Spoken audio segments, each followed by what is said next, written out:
Welcome to the webinar. We're very excited today to have John Bariza with us. We're still gathering in the last few attendees. It's very well attended today.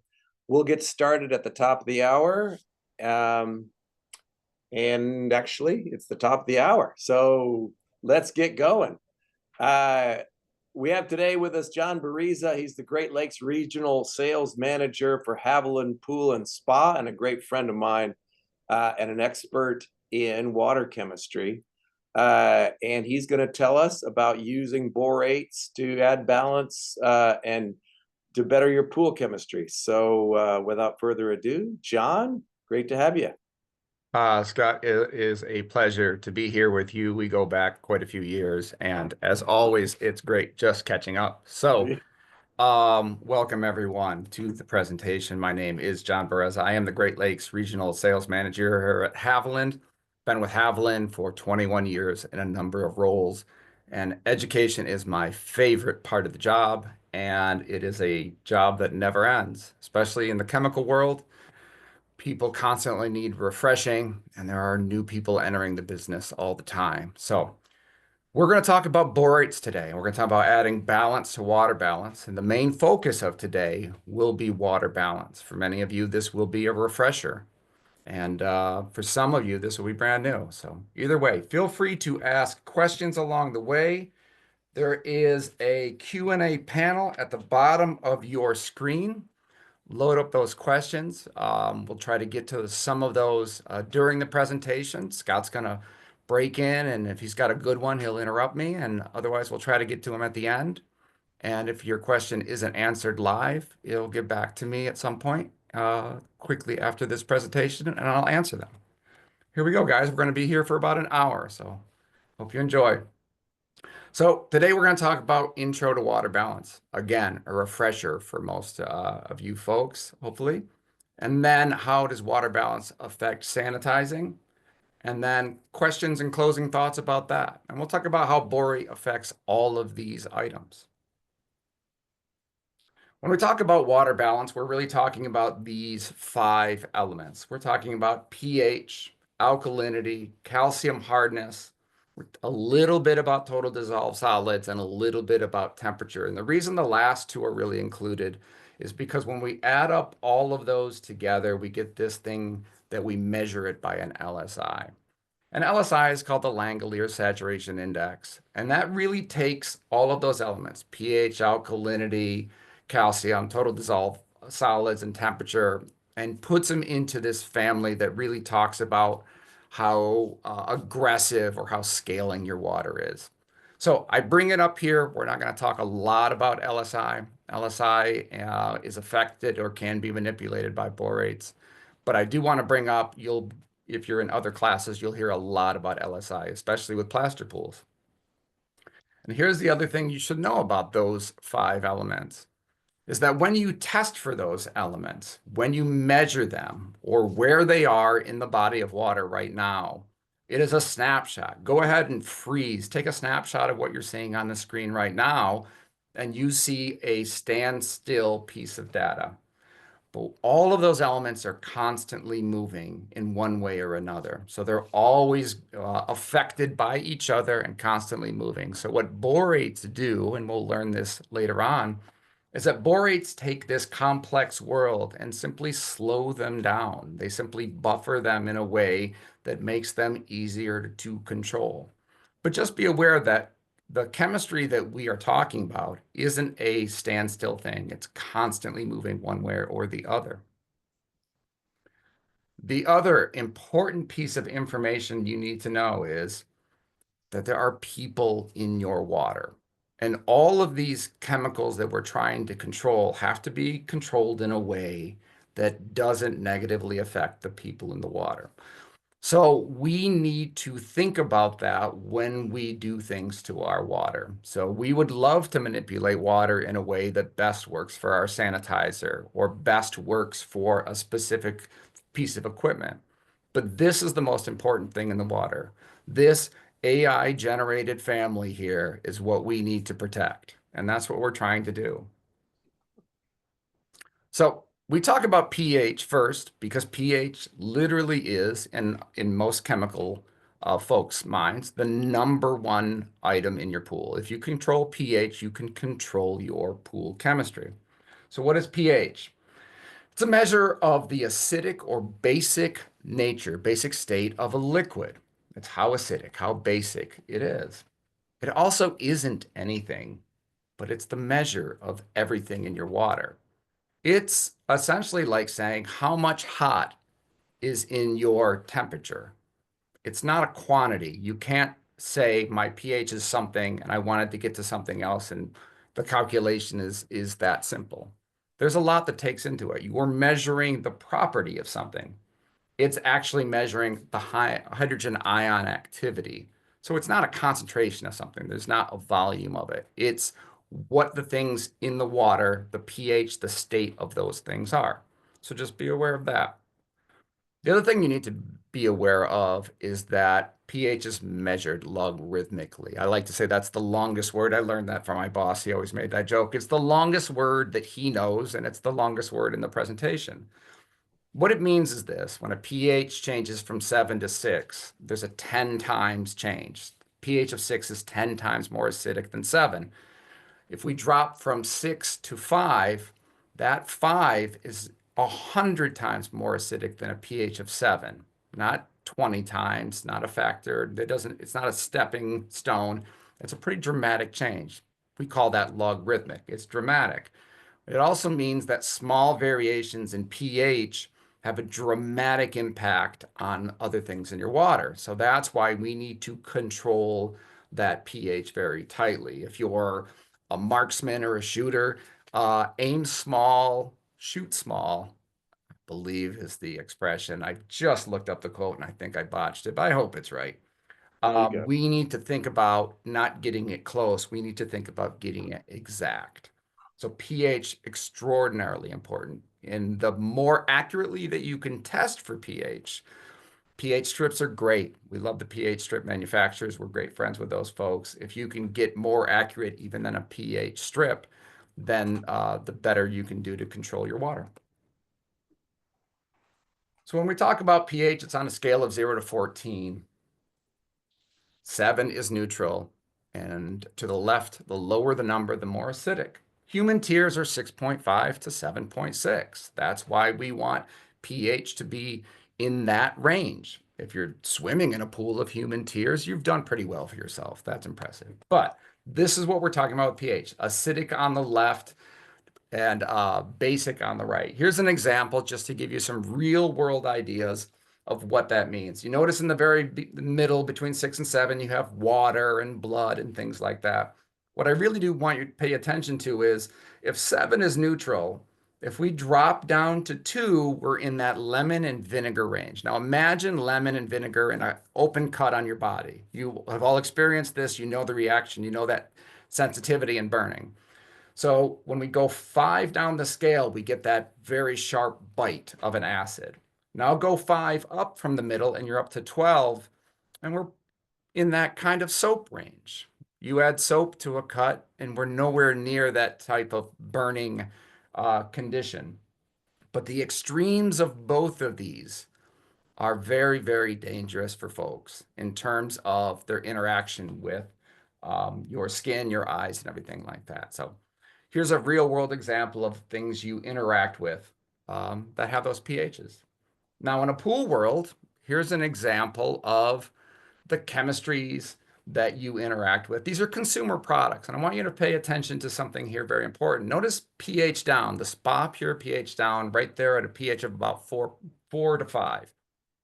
pH down is a product designed to lower pH, but it's nowhere near the end of the acidic scale because it's a consumer product. So we need to offer consumers products that they use on a daily basis that won't harm them. So these consumer products don't have those dramatic pH lowering and raising properties. As a pool professional, you guys are using muriatic acid and other products that are very, very aggressive. But in the hands of a homeowner, those can definitely have effects that we don't want. Notice here the lowest pH product we're showing you is a chlorine tab, trichlor tab, has a pH of about 2.5 to 3. So a lower pH than a pH reducer. We also bring these up to let you guys know that what you add to the water doesn't just add that property. We're adding chlorine, but we're also adding a low pH product. So the final product we're showing you here, ProTeam Supreme Plus, which is a blended borate, which comes in almost exactly neutral. So this is a product that we'll talk about today that brings everything to the center. We want to have neutral water. We want to have buffered water, and that's why borates are so valuable for that job. So a way to describe pHs, at a low pH, I like to talk about the water being aggressive, corrosive, dissolving, burning, itching, and hyperactive. Those are words that I like to describe low pH water, and we'll highlight dissolving here for a second. So dissolving, it dissolves things in your water. And the things that we really are concerned about are the materials that make up the walls of your pool surfaces, the plaster, the finish. It also can dissolve metals. So if we go to the higher end of the pH range, I think of these high pH water as lazy, depositing, cloudy, viscous, hard water, and slowing. And the reason I mentioned depositing is for this reason that you get into quite a bit, especially in the plaster world, but can happen anywhere. If you have a combination of dissolving with metals, you have now dissolved metals into your pool water, and pools can withstand a certain amount of metals within their water that don't visibly show up. They don't discolor the water. They don't cause staining.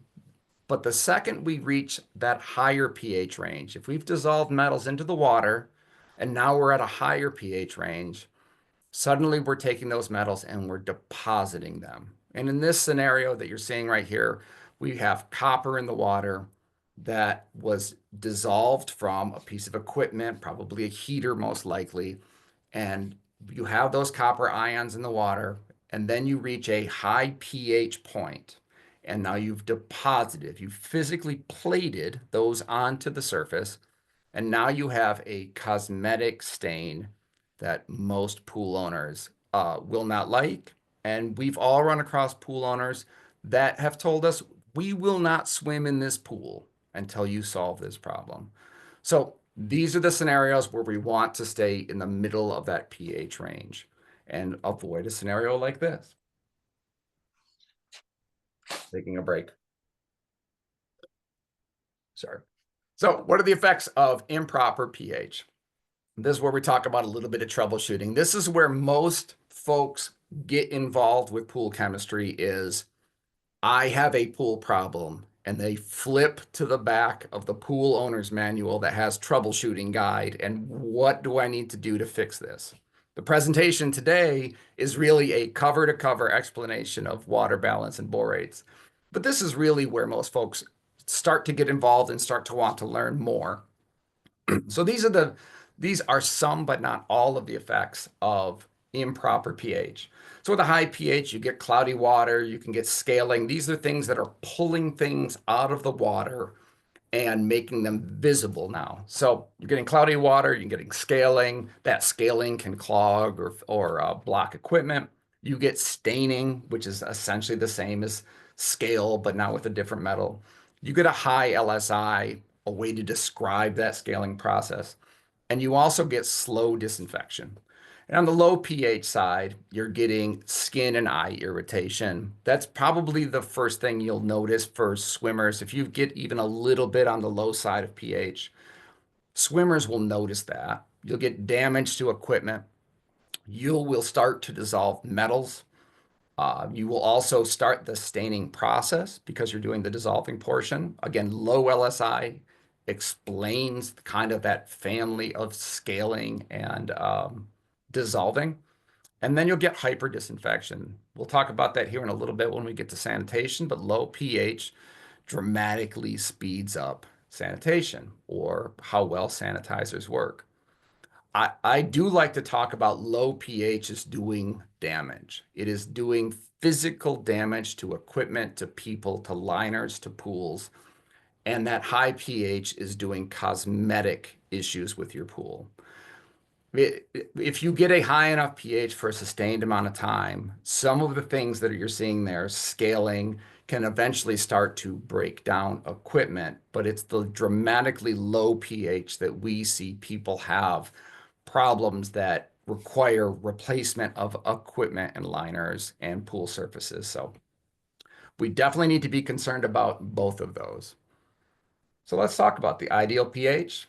It's 7.2 to 7.6.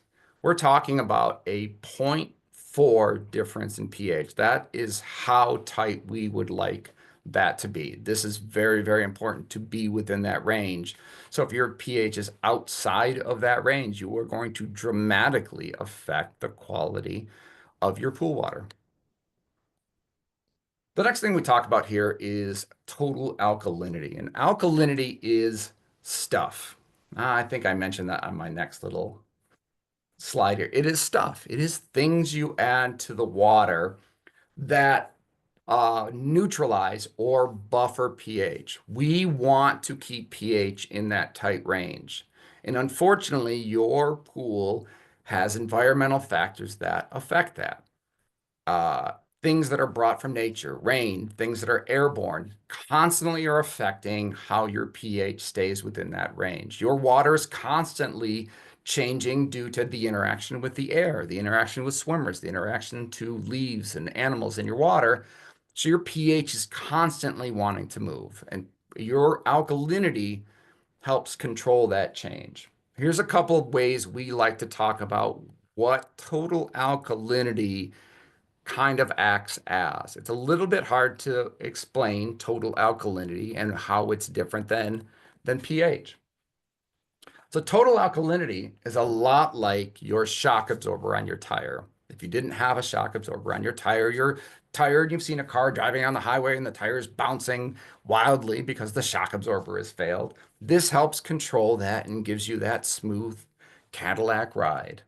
Another way to look at it as a ring of protection. Your pH is that center circle of 7.2 to 7.6. We want to keep it there, but there are constantly factors that are affecting that.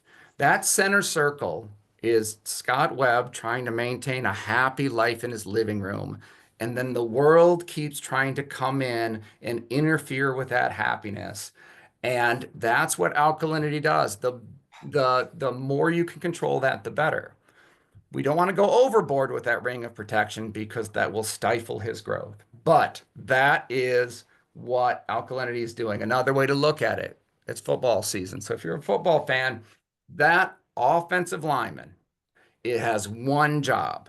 Its job is to protect the quarterback. And total alkalinity's job is to protect pH. Your pH is so critical that we will do anything to protect it. And so another way to look at it is to say that that pH is like the edge of a knife. And the alkalinity is what holds that knife together. And if you have a poorly made knife, it doesn't matter how many times you sharpen it and get it to a fine point, it will immediately go dull if your total alkalinity isn't in place. So it protects the quality of the water and the quality of that pH. So that's John, yeah. we've already had a couple good questions. I'm going to insert one or two during this presentation. This is from an anonymous attendee who didn't sign his name, but if the pH is good, do I need to really worry about alkalinity? We get that one a lot. So it partly the fault of the educator. Me, I'm guilty of this all the time. I talk about pH as it's the most important thing you can possibly control in your pool. But I don't want to diminish what alkalinity does because alkalinity is the base upon which pH stands. If pH is maintained perfectly, if you're constantly checking pH and maintaining it, but your alkalinity isn't correct, your pH will vary so dramatically that that you're constantly in a fight with pH. You want your pH to be controlled, and alkalinity controls it. So in many ways, alkalinity is even more important than pH, only in that pH can't do its job unless alkalinity is at its proper rate. So I think I've completely talked the circle of how to control pH, but it's really pH is important, but alkalinity controlling pH is even more important. Is that like having a big lineman blocking for your quarterback, the total alkalinity you need that lineman to in order to run your offense? That's exactly right. And an example that I thought about, children are the future, but Hmm. if you have a series of deadbeat parents, there's no helping those children. So that's what we need. We need to control the children, but it's really controlling those parents. Good boy. So, and when we talk about pH and alkalinity, they are dramatically tied together in terms of how they interact. So I'm constantly thinking of ways, analogies to describe this process. And here's a new one I'm trying out. You'll see it for the very first time in the world today, Scott, and I hope you enjoy it. This is good. So I want to think about pH and alkalinity's interaction in this way. This is the alkalinity dune. And the alkalinity dune is there, and there's pH. And pH now we want to change. So pH is there, and now we need to change pH. And when we change pH, one way or the other, alkalinity is this buffering dune in between. And yes, we will change pH, but that dune of alkalinity will rise and fall depending on which way we change the pH. So no matter what we do to pH, we will always slightly affect alkalinity. As we lower pH, we will lower alkalinity. We need to overcome the giant crest of alkalinity. When you lower pH, if your alkalinity is in the right proper concentration or it's high enough, you will need to overcome that amount of alkalinity first before you affect pH. And as we increase alkalinity, we are also increasing pH. So you can't, that alkalinity will always be affected by pH. So in terms of how do we adjust those in real life? We test for pH first to make sure, hey, is something dramatically off? That's typically the first test. It's the first test on most titration kits. And then it's the very last thing we adjust because alkalinity is kind of like that scale of the doctors. Alkalinity is that big weight that we hope we don't clunk, clunk, clunk, clunk, move to the 200 and 250. And pH is that final refining dial because that alkalinity has a dramatic effect on pH. I can't hear the audience applauding or booing this slide. So we'll see in the future, guys, in the comments, what you think I of thought that. that was good. So again, let's talk about the effects of improper alkalinity pH. Very, very similar to pH. When we talk about alkalinity and pH, they are really like distant cousins or close. It's hard to describe them. They're interconnected, but they're not the same. High alkalinity will have very much the same effects on water as high pH. The big difference that we see is at the very, very bottom. The main concern is a high alkalinity will lock your pH in place and make it very, very challenging to adjust your pH. So we want to say, hey, let's add the right amount of alkalinity to our water so our pH doesn't move all over the place. But if we add too much alkalinity, extremely high alkalinity, now we're getting to the point where we need to make a pH adjustment. And it's a challenge. It's a challenge to overcome the amount of total alkalinity in your water to adjust that pH. And because all of these reactions don't happen in a vacuum and they don't happen instantaneously, and they require the chemistry to migrate throughout the water, circulate through the system, um, these reactions can take quite a bit of time to happen. So something else that happens quite often is that you see a homeowner or even a pool professional testing water, making an addition, and immediately testing water again, but they aren't waiting for the chemical reaction to take place. So pH and alkalinity are very much like a steak on a flat iron. We need to wait for it to be done. We don't want to keep checking it. We don't want to wait forever, but it needs to take time before that interaction can happen. We don't want to do it too often and constantly make corrections for something that's still going on.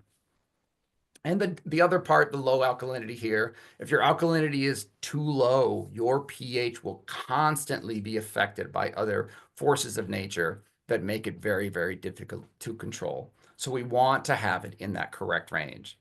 And what is that correct range? That correct range is 80 to 120. Notice we have a wider window than the 7.2 to 7.6 of pH. 80 to 120 parts per million total alkalinity will help control your pH in the right range. The next thing we talk about is calcium hardness. I use the line, you need me on that wall. There's an amount of calcium that we want in the water to protect that wall. You need to protect that wall. A lot of folks get concerned when that calcium level goes from an invisible barrier to a visible scaling barrier, and it becomes a nuisance. But that calcium needs to be on that fine line between invisible and visible so that it's doing the protection. Because of one thing, because water is a monster. Water is constantly trying to be in balance. It wants minerals in it. The process of distilling water that you can buy in a store, that water has things removed from it. That water has all of those minerals that water wants removed from it. Well, water wants that. It wants to have those things to be completely full. Calcium is the number one thing that it wants, and it will pull it out of whatever is around it. Plaster pools are most susceptible to this process, so we need to maintain that. But all pools require a certain amount of calcium in the water to protect the equipment, to protect the swimmers, and to protect the lining or the makeup of the pool. It will, water that doesn't have enough calcium, doesn't have enough minerals, will attack pipes, will attack fixtures, will attack equipment as well. It is very, very aggressive water. So it's most important that to use it in a plaster pool, but in all pool environments, calcium is very, very important. So when we talk about calcium, we talk about this. We think of calcium as hard water. And I want you to see this slide. This is a water hardness scale, not from the pool industry. This is from the water softening industry. I want you to take a look at that scale, that parts per million in the middle column, and you'll notice that the extreme, the over 180 part per million of calcium is classified as very hard water. It's in the red range. This is water that you would get a water softener system hooked up in your house because it is very, very hard water. But when we talk about water, we'll get to that. I'm going to skip this slide real quick and I'm going to go to this slide. So when we talk about what's the ideal calcium level, if we think 180 is dangerous or red or very hard water, in the pool world, 180 doesn't even meet the minimum of what calcium should be in your water. So we think about it that way. We want that calcium. We want your water to be hard water, traditionally considered hard water from outside of the pool industry. So that 200 to 400 range is an enormous range. You can see it there. Back in the day, these ranges were split into plaster pools and other pools. So they had a separate range because plaster pools require a higher concentration of calcium in your water to protect those more delicate surfaces that plaster pools have. Those plaster pools have so much calcium as part of the makeup of their walls that they need calcium in the water so your water absorbs that calcium instead of absorbing the walls. And the lower end of this, the 200 range, kind of protects all of the other pools that don't necessarily have calcium being pulled out of the walls, but calcium helps protect those surfaces from degrading quicker than they should. We're going to backtrack here a little bit, one slide. So high calcium hardness, you end up with these conditions. You can end up with cloudy or hazy water. You can end up with surface scaling. You can end up with buildup within your plumbing and high LSI, which explains all of those as well. Notice that most of those are typically cosmetic issues. Now, if we go to low calcium, we go to the dangerous side of water. When we talk about low calcium causing corrosion or creating an environment where these can happen, corrosion, etching, the shortening of equipment, it can lead to fiberglass or gel coats degrading, and the low LSI explains all of those things. So again, low calcium is dangerous and has physical properties that can be affected. And then the high end, we get more towards cosmetic issues, but we can start to build up calcium within the plumbing that can definitely shorten the life of some equipment. Your ideal calcium range is 200 to 400 parts per million. Well, so let's talk about sanitizing. This is the other big thing. Now that our water is balanced, most important thing, we need that sanitizer in your water. So why do we focus on sanitizing? Well, here's why most people focus on sanitizing. It's because of algae. We don't want green algae. We don't want yellow algae. We don't want black algae. We don't want algae in your pool. Most folks think of a good quality of water as one that is algae free. So that's why we focus on sanitizers so much, is that consumers focus on sanitizers for these reasons. So that's the big reason people say, hey, I need to have enough chlorine in my water to make sure I don't have one of these issues. So, um, so that's the big thing. But why Uh, should we? Yeah, go ahead. John, I'll get to the rest of the questions at the end. One that came through on sanitizers is, I have a customer with a green pool. Would borates help? This is a great question we get a lot. So borates are the ultimate preventative. We're going to talk about a lot of problems in your water, and borates are something that help prevent all of those things. Borates are like, what if you could take exercise and diet and great sleep in a pill form and never have to do it again? But guess what? Once you have heart disease, exercise and diet and great sleep, it's probably too late. Borates aren't a problem solver. It's one of the little nuances. Borates are not an algicide. They won't kill algae, but borates 100% can act as an algistat. They prevent algae from forming. And we'll get into that a little bit of why that's so beneficial and how they do that job. It's an excellent question. Hopefully we get a few more at the end here too. So we talked about why folks do focus on sanitizers. Let's talk about why folks should focus on sanitizers. It's for this reason. These are all the things that can and do end up in pool water. These are bacteria. These are organisms that can very, very much make you sick. Notice the guy in the middle there, that's Legionella, that's Legionnaire's disease. We saw this a couple years ago at a state fair with water that wasn't properly sanitized. Folks contracted Legionella at a state fair by walking by untreated water within a hot tub. This is the reason you should be focusing on sanitizers, but sanitizers are used most often to prevent or to treat algae, which is more of a nuisance than these guys. There's a few others, including crypto, E. coli. There's a few bad things in your water. And these are the real reasons you want to have sanitizer in your water. And this is what you want your sanitizer focusing on.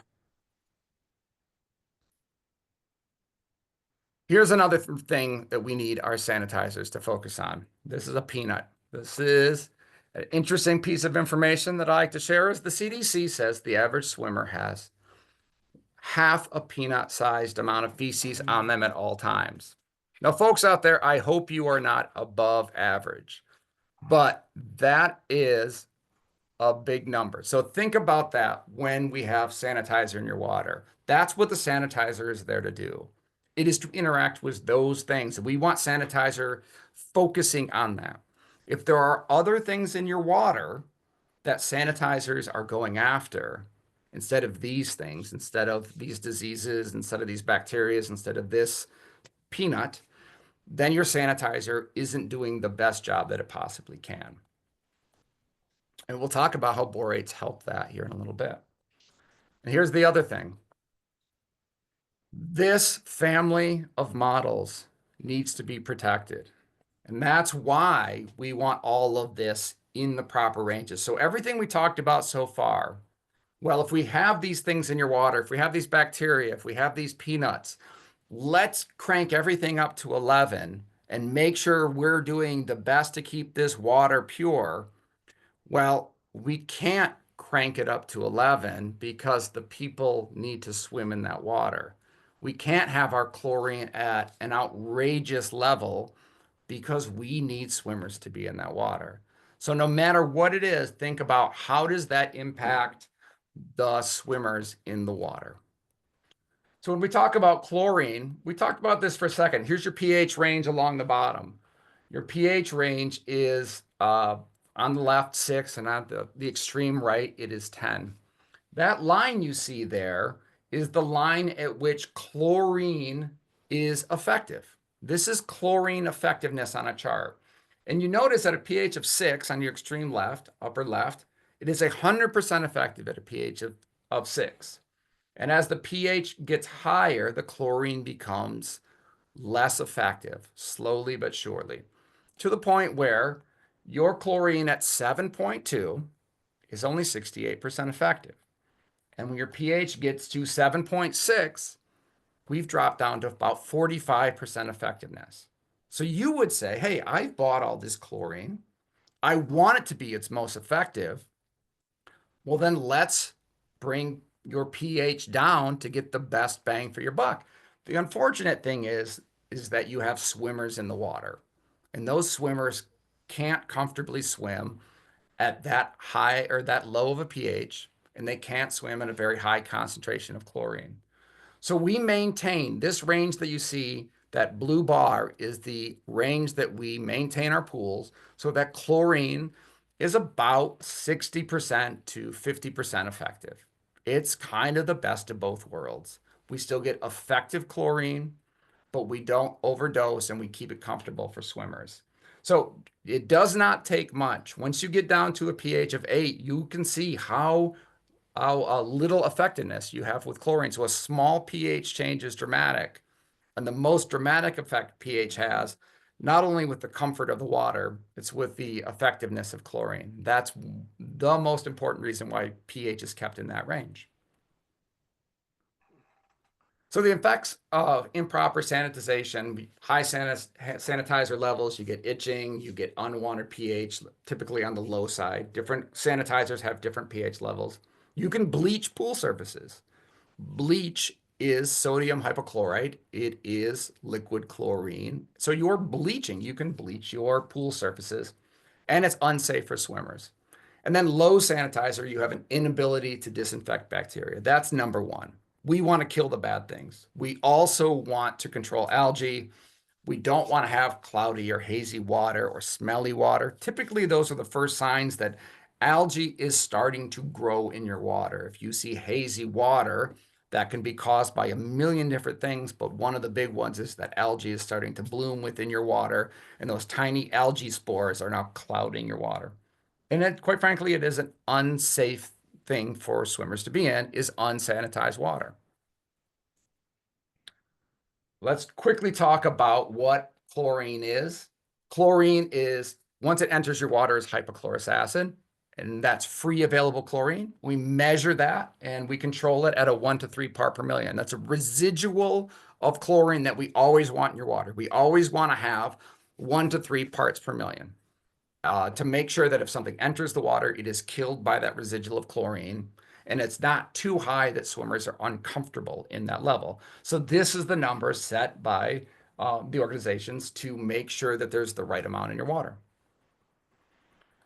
So all roads lead to hydrochlorous acid or hypochlorous acid. So all of these things in the water create the same chemical. It's all creating hydrochlorous acid. That is what it's creating. Those three things are identical once it's entered the water. And then these other products are also the exact same chemical once they've entered your water. You've put any of these into your water, and you get the same chemical free available chlorine that kills bacteria in your water. Um, so just be aware that all these products end up doing the same thing, but they do it in a different function at a different pH. And then there are products that remove chlorine if we get to that, if it exceeds the level we need to. All right. So this is a question that we get asked all the time is, hey, my pool has a problem, but everything I test is fine. Well, so unfortunately, we have nature. And while we're doing a chemical class, I try to have it a little bit enjoyable. So feel free to stare at that wobbling duck. I've done it myself. Chemical classes can be a little bit dry. And so ducks in your water are a concern, but what we're really talking about here is the moving target of water chemistry. We talked about this at the beginning with that traffic graphic, is that yes, you're testing water, and at a specific moment, all of those chemistries can be almost perfect, but that water chemistry is always changing. So we got to think about your water can still look bad and be performing bad, but a lot of those ranges look correct when you test them. The other thing you should be aware of is the environment around you. There is an environment around your pool that you need to be aware of. I like to tell new pool owners, if you can see a tree or grass from your pool, it is too close to nature. You do not want any of those things entering your pool water. But they are constantly entering your pool water. Something we talked about all the time is we live next to a farm, and so all of those farm contaminants or fertilizers enter your pool. Well, that's very true, but we also saw from the Canadian fires of 2 years ago that fires in Newfoundland, the extreme upper northeast of Canada, were traveling all the way across the country and were affecting pool chemistry throughout the United States. So the environmental factors on your water are extreme. And again, let's talk about these folks. These folks entering your water. I don't know if you can hear my golden retriever, but he's desperate for love right now. But dogs in your water, same thing. We need to make sure that these things that swim in your water are protected. So finally, at slide 32, Scott, we're going to talk about borates. The reason we're all here. So borates are things that help water balance. So water balance is important. So borates help water balance. We need sanitizers at the correct water balance to protect swimmers. And effectively controlling both of those is an effective way to keep your water sanitized. And this is how borate helps all of that. And let's not forget what the purpose of all of this is. The purpose is to protect those swimmers and to keep them safe and healthy. So quick background on borates. Borates are mined. Borates are deposits of materials. Typically, they're located in Tibet, California, and Chile are three of the biggest locations throughout the world. 3 million tons of borates are refined yearly. When they're mined, they're called tinconite. If you heat it, it becomes anhydrous borax, sodium tetraborate. And if you add muriatic acid, hydrochloric acid to that, we get a product called boric acid. Those are two of the most common forms of borates. Borates and their uses in industry. Borates, for the most part, aren't a pool chemical. Most chemicals have other industrial uses, and then they also are used in the pool industry. So it's used as heat and strength and fire protection in glass and fiberglass. It's used as a supplement in eye drops, as an antiseptic, and it's used as a preservative. It's also used in these adhesives and other industries. And if you think about it like lithium, some of the newer folks forget it's not that long ago that lithium was used extensively in the pool industry. And then these batteries industry needed lithium. And so lithium was taken away from the pool industry, and we don't have it anymore. So that's something that we need to consider. And Scott, I am going to take a 30-second break because of the dog, but I'll be right back. Okay. I promise you. Feel free to entertain the crew. I am sorry. That's all right. We're just thinking about lithium. I mean, it's been used in a lot of different things. I never realized it was in eye drops. Um, I have gotten more questions than I think I can remember in another webinar. I'm going to do my best at the end of this to try to consolidate them into topics, and we'll do our best.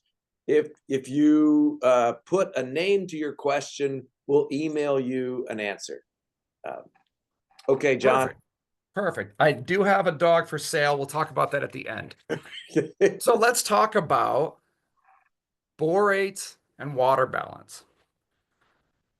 Borates and calcium hardness, borates and sanitizing, and then borates and swimmers. So the topics we talked about, how do borates interact and help those processes?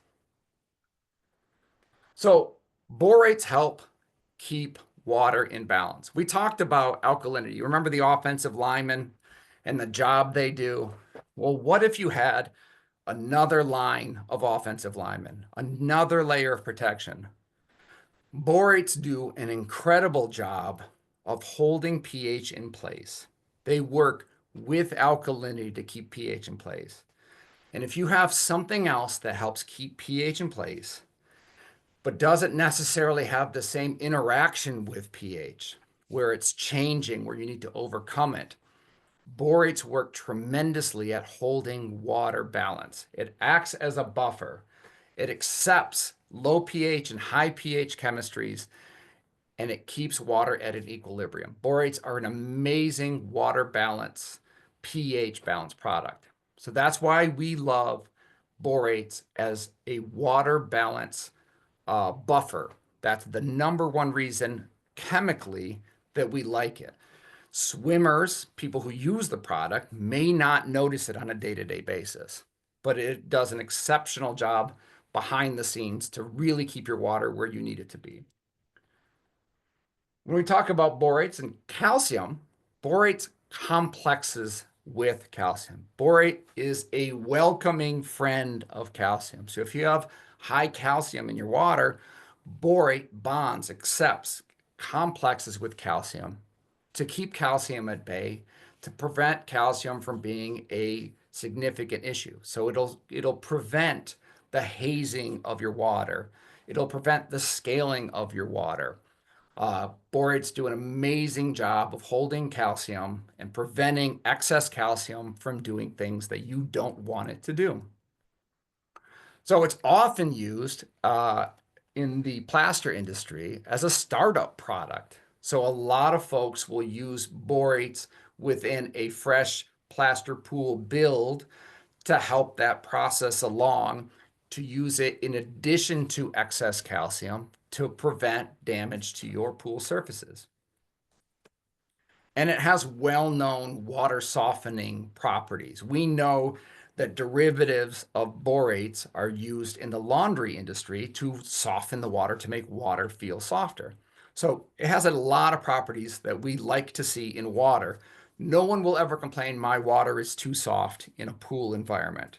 So borates are amazing for that. And it's one of the first things that swimmers will notice when they're in the water with borates is the water feels amazing. Let's talk about borates and sanitizing. So because borates help maintain that pH between 7.2 to 7.6, it does such a great job of that. That means that it's keeping that pH in range to make your sanitizer constantly work. So if your pH is constantly creeping up, let's put an environment like a salt chlorine generator pool. Salt chlorine generator pools, pHs are constantly climbing.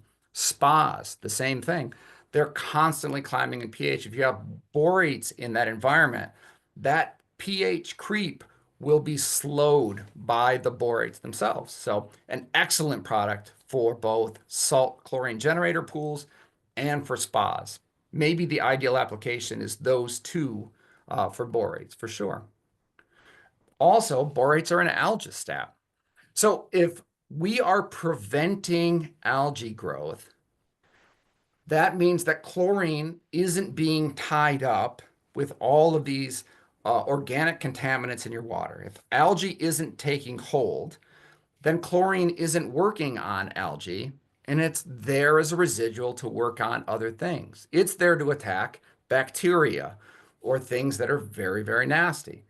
So if we can prevent algae growth, if we can keep things out of your water that chlorine doesn't have to go after, chlorine can then sit as a residual waiting for the things that absolutely does have to go after. One of the biggest other things that it does is it doesn't become combined with these contaminants and become ineffective. Chlorine, if you can always take a chlorine class, I give one myself and other folks do, you will learn that chlorine, when it will meet a bacteria, it will become combined with that. Combined chlorine is ineffective chlorine. It's that hotel chlorine smell. Borates don't become ineffective while they're preventing algae. So it's another way to treat algae without the downside of that chlorine can have. The other thing is that borates don't leave the water. So if borates don't leave the water and they aren't being used up or consumed, we're only adding them once. We'll talk about this in a couple slides, but we don't have to keep feeding borates into the water. We don't have to keep dissolving them into the water, adding them over the side. Borates, once they're added, are in the water until the water is removed. They don't evaporate, they don't become consumed, they don't go away, they don't become combined. So borates are excellent for that.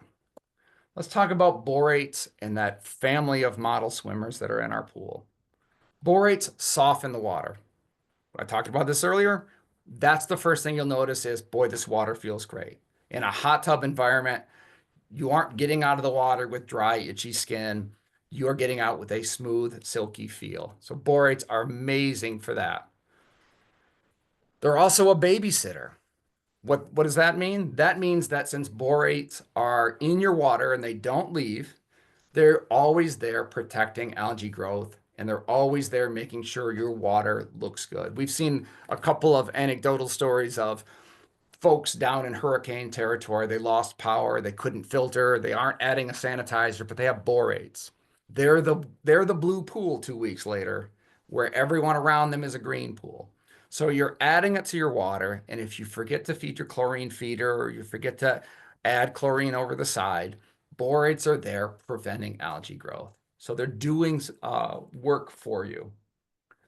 They're also going to add a visual sparkle to your water. You'll notice it. It's about the 20th thing on the list of what makes borates great is that it makes water look great, but it absolutely does.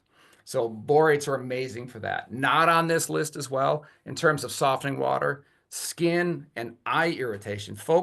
Kids that swim in water with borates, they'll notice they're not itching their eyes like they would in other water because it's the same products used in borates that are also used in eye drops. It's the same derivative of those chemistries. So it just adds a water softening feel to your water that's amazing. Let's talk about another, because of where we are, both Scott and I are near the polar vortex. He's in Wisconsin and I'm in Michigan. We have winter here. And because we have winter here, we are needing to close and winterize our pools. So when we winterize our pools, we want to do a few things. So what's the first thing we want to do? We want to open that pool with crystal clear water that is not green. Borates are phenomenal for preventing algae. Borates are also phenomenal for protecting the surfaces of your pool. That's the number two thing. We don't want to open that cover up in the winter and have damage to your equipment or bleached liners or other things that can happen. Borates do a wonderful job of protecting surfaces.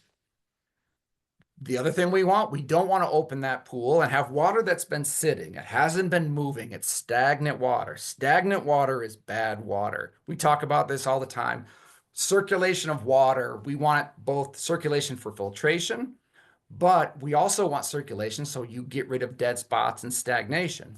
Well, the winter is 3, 4, 5, 6 months of stagnation. You've created an environment that you specifically don't want throughout the year, but in the winter, you have no choice. You have stagnant water. Stagnant water can lead to a lot of things, and one of those big things is stains. Well, borates does an excellent job of complexing with different metals to prevent stains.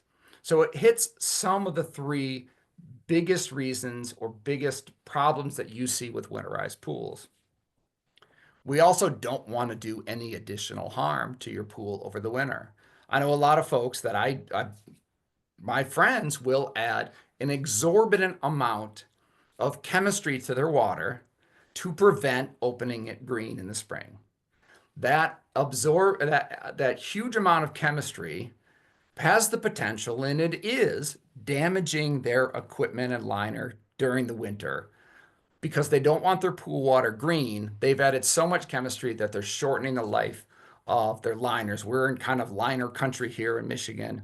And what they're doing is probably taking years off their liner every winter because they don't want their water to be green. Well, borates, because they prevent algae at such an effective rate, and they don't do it in a harsh way that excess chlorine, for example, can. The other thing we wanted to do is we want a winter product that lasts all season. Well, borates last forever. So all winter is not an issue. Chlorine can become consumed over the course of a winter, and it absolutely does. But borates last all winter long. They're not consumed. So borates really do hit a lot of those wish list of what would I like in a product that does a great job in the winter or the off season. Borates do a lot of those things. Let's talk about borates and prevention. So we know borates are not a troubleshooter. They're not a fixer of things. I would love to say, hey, if you get this very unique algae, let's add borates. Borates prevent that algae, but they're not there to fix it. But let's talk about borates are part of a family of products. We remember these commercials as kids. This is a complete breakfast. And I don't know about you, Scott, but when I poured a bowl of cereal, I also didn't make toast, have two juices, and then have a gallon of milk. It feels like a bit too much to eat. And perhaps the bread and grain industry was really affecting these commercials greatly.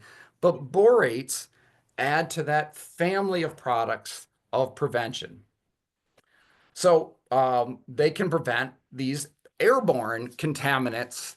Let's talk about what we're trying to do here is we're trying to prevent things from entering your water. So let's prevent airborne contaminants from entering your water. We do that with covers. We do that by maintaining our plantings. We do that by not letting things that cause problems cause problems. So we're preventing algae growth. We're preventing things from lingering in our water by filtering. I put filtering there 3 times because filtration is so big. These are all things that are part of the prevention family of products. This is the complete breakfast of prevention. This is what we want. All of these things are designed to prevent future problems. And borates are part of that prevention process. So borates come in and they prevent water contaminants from getting worse. They prevent things that enter your water from causing future problems. It's part of the family of things that we do at our pool, making sure pets and swimmers are clean before they enter the water. Prevention by testing frequently. Prevention by making predictive adjustments to your water. And then things that automate. We always talk about automation as a way of preventing things. Well, if you add borates once a season, you have automated that process because they are always continuously working. I don't have to now think about that on a weekly basis. It's essentially you flip the switch the first time you add it. So it's part of that automated prevention process. Oh, we're coming up quick on the end of this, Scott. So let me get to the finalities Great. of this. Ideal borate levels. 30 to 50 parts per million. Easy. How do you add it to your water? We're simply going to add it and slightly adjust pH or pH and alkalinity based on which type of borates we're adding. And we're going to add it once. This is a great screen I'm going to show you real quick. If you want to take a screenshot of it, folks, or take a picture of it, I'll get to here in a second. So here's a little dollars and cents for you. We're going to add Supreme to a 15,000 gallon pool. Let's say it's $120. We're throwing an arbitrary number on it. That's what your cost is year one. And we think we're going to use about a third less chlorine tabs because of the job borates do. So at the end of the day, you're going to save about $60 on chlorine, but you're going to spend about $120 for that initial addition of borates. One of the biggest questions I get is I can't sell a product to my consumers. I can't sell them on the product because of the cost.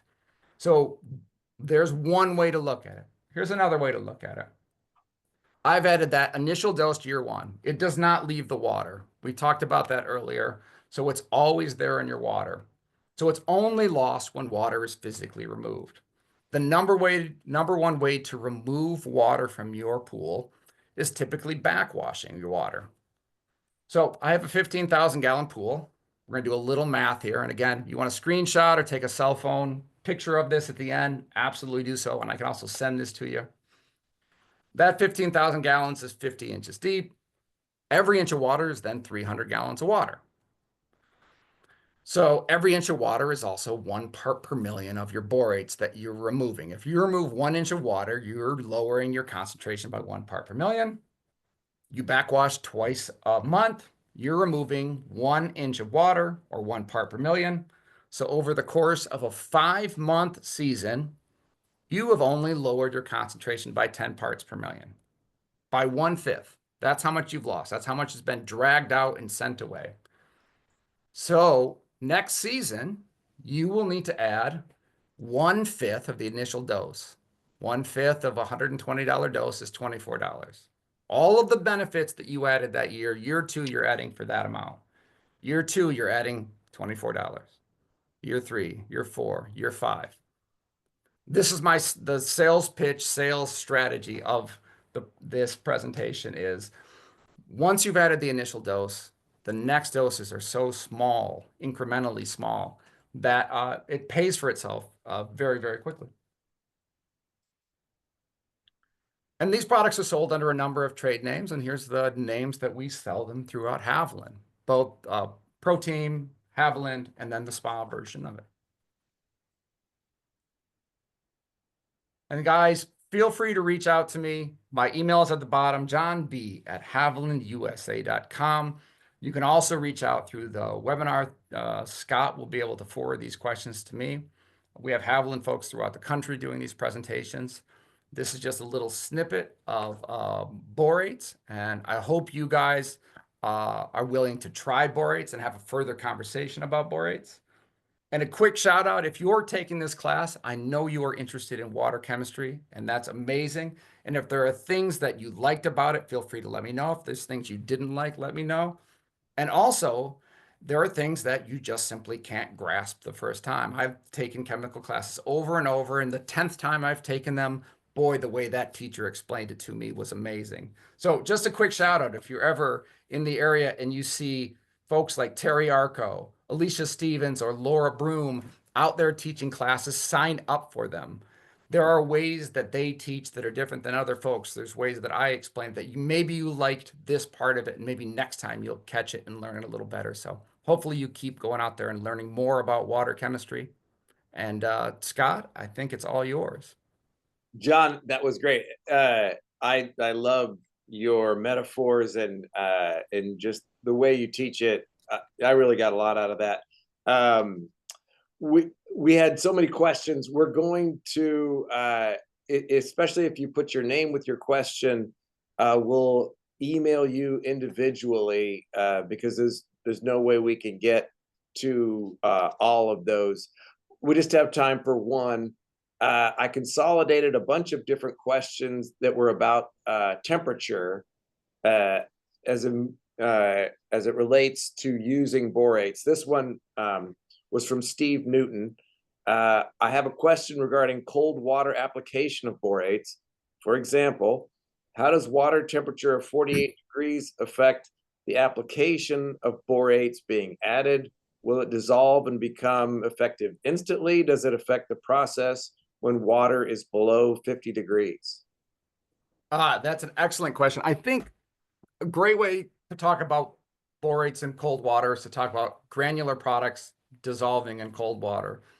As most folks know, when you add a granule to hot water, it helps it dissolve quicker. So the warmer the water absolutely will speed up that dissolving process. If you add borates to a body of water, they're depending on total dissolved solids, depending if your water is at a colder temperature, some of that may fall to the bottom and not dissolve right away. Any granular or dry product you add to the pool, you will probably have to brush it. It's recommended that all of these dry products are brushed. The good thing about borates is that the dry product sitting at the bottom is at a neutral pH and won't affect anything on the surface. So unlike a granular shock or a pH reducer, it won't have a negative effect by sitting there, but cold water will definitely slow the process. The other part of this is there are very few products like borates. Borates, when added to the water to get to the high end of the concentration range, the 50 parts per million, you're adding 3 pounds per 1,000 gallons. If you add that all at one time, that's a large amount of granular product to add to a body of water to accept all of that material. So it absolutely, if you add at one time, can have a slower dissolve rate, especially at cold temperatures.